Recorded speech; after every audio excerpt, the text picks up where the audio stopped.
കോതമംഗലം വലിയപാറ L P സ്കൂളിന്റെ വാർഷികാഘോഷം നടന്നു. Kothamangalam municipal chairperson Bhanumathi Raju ഉദ്ഘാടനം ചെയ്തു. വലിയപാറ എൽ പി സ്കൂളിന്റെ 59ാമത് വാർഷികാഘോഷവും അധ്യാപക രക്ഷാകർതൃ ദിനവും കോതമംഗലം നഗരസഭാ ചെയർപേഴ്സൺ ഭാനുമതി രാജുവാണ് ഉദ്ഘാടനം ചെയ്തത്.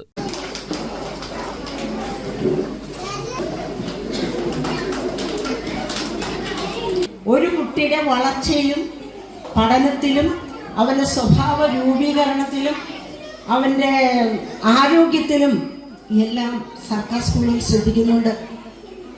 ഒരു നല്ല തലമുറയെ വളർത്തിയെടുക്കാനും പഠിപ്പിച്ചെടുക്കാനും ഇവിടുത്തെ ഉദ്യോഗസ്ഥർ, ഇവിടുത്തെ സ്റ്റാഫ്, ഇവിടുത്തെ ടീച്ചേഴ്സ് എല്ലാം വളരെയധികം പാടുപെടുന്നുണ്ട്.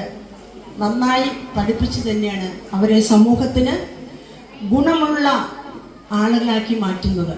നഗരസഭാ വിദ്യാഭ്യാസ standing committee chairperson Ashley Joseph ചടങ്ങിൽ അധ്യക്ഷത വഹിച്ചു. വാർഡ് കൌൺസിലർ ആദർശ് കുര്യാക്കോസ് മുഖ്യപ്രഭാഷണം നടത്തി. Senior assistant Divya IAS report അവതരിപ്പിച്ചു. നഗരസഭാ കൌൺസിലർ കുമാരി അശോകൻ എൻഡോമെന്റുകൾ വിതരണം ചെയ്തു. മുൻ ward councillor Rosily Shibu LSS വിജയികളെ ആദരിച്ചു. കുത്തുവഴി സർവീസ് സഹകരണ bank president KK Varghese proficiency അവാർഡുകൾ വിതരണം ചെയ്തു. യുവജന സമാജം ഗ്രന്ഥശാല president KP Mohanan, Lalji public library president Hans P Jose, SMC chairperson Rindu Eldhose തുടങ്ങിയവർ ആശംസകൾ അർപ്പിച്ചു. ഹെഡ്മിസ്ട്രസ് പ്രീത B സ്വാഗതവും സ്റ്റാഫ് പ്രതിനിധി അൻസ KA നന്ദിയും രേഖപ്പെടുത്തി. ചടങ്ങിനോടനുബന്ധിച്ച് കുട്ടികളുടെ വിവിധ കലാപരിപാടികളും അരങ്ങേറി.